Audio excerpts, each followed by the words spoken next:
तो आप लोगों का स्वागत है मेरे संघर्ष नगरी यूट्यूब चैनल पे। आज हम करने वाले हैं क्लास 10th बिहार बोर्ड के लिए नन हिंदी का पहला चैप्टर जो है तू जिंदा है तो। हम एक एक पॉइंट को समझेंगे, बहुत आसानी से समझेंगे और जहां से ऑब्जेक्टिव पूछा जाएगा हम आपको एक एक ऑब्जेक्टिव बताएंगे और शांति से सुनिएगा। और शांति से उनके बाद एक आपका ऑब्जेक्टिव नहीं छूटेगा। आप कोई भी क्वेश्चन बैंक उल्टा लीजिएगा या मॉक टेस्ट लगा लीजिएगा। चलते हैं, हम शुरुआत करते हैं। तू जिंदा है तो यह जो है यह एक कविता है। सबसे पहला ऑब्जेक्टिव जो पूछा जाएगा, जो तू जिंदा है तो पाठ की कौन सी विद्या है, तो यह एक कविता है। यह क्या है? यह कविता है। यह याद रखिएगा आप लोग, यह कविता है। यह क्या है? कविता है। तू जिंदा है तो यह पाठ की कौन सी विद्या है, तो यह एक क्या है? कविता है। आप लोग याद रखिएगा। और दूसरा क्वेश्चन जो पूछा जाएगा, तू जिंदा है तो यह किसके द्वारा लिखा गया है, तो यह लिखा गया है शैलेंद्र के द्वारा। किनके द्वारा लिखा गया है? शैलेंद्र के द्वारा लिखा गया है। यह बात याद रखिएगा। दो क्वेश्चन यहां से पूछा जाता है।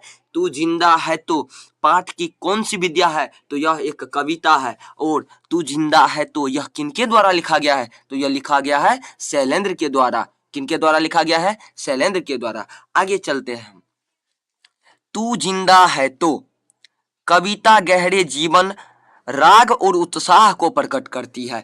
ऑब्जेक्टिव में आएगा तू जिंदा है तो यह कविता किसको प्रकट करती है, तो जीवन के राग और उत्साह को। किसे प्रकट करती है? जीवन के राग और उत्साह को। तू जिंदा है तो बच्चों, तू जिंदा है तो यह किसे प्रकट करेगा, तो जीवन के राग और उत्साह को। जीवन के राग और उत्साह को प्रकट करती है। यह बात आप लोग याद रखिएगा। यह पहला ऑब्जेक्टिव यहां से पूछा जाता है।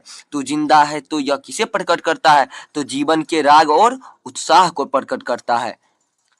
इस जीवन राग में अतीत के दुखदाई पलों को भूलकर आशा और जीत की नई दुनिया का स्वागत करने की प्रेरणा है। इस कविता में यह बताया गया है कि आप अपने पहले दुखों को भूलकर आगे नए जीवन का शुरुआत कीजिए। बहुत ऐसा आदमी रहता है जो अपने पुराने दुख को सोच कर आगे चिंतन करते रहते हैं, आगे टेंशन में रहता है। लेकिन कवि बोलते हैं कि आप जो है पहले दुखों को भूलकर एक नए जीवन को शुरुआत करें, एक नए जीवन का शुरुआत कीजिए। दो तीन ऑब्जेक्टिव यहां से बना।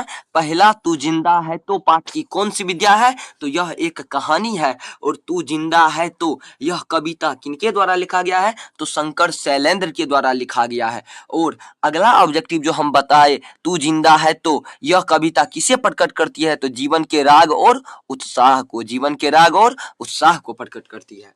आगे चलते हैं हम। कवि कहते हैं तू तू जिंदा है तो जिंदगी के जीत में यकीन कर।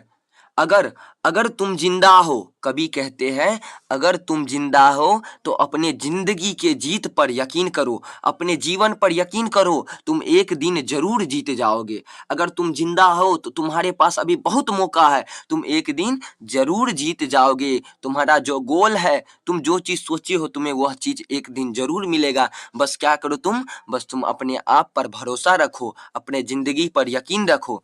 अगर कहीं है स्वर्ग तो उतार ला जमीन पर। आप इतना मेहनत कीजिए कि आप एक दिन अपने आप के लिए बहुत अच्छा कुछ कर पाएंगे। आप इतना मेहनत कीजिए कि अगर कहीं स्वर्ग है तो उसे कहाँ उतार लाइए? जमीन पर उतार लाइए और अपने जीवन को सुंदर बना लीजिए। अपने जीवन को क्या कीजिए? सुंदर बना लीजिए। अगर कहीं स्वर्ग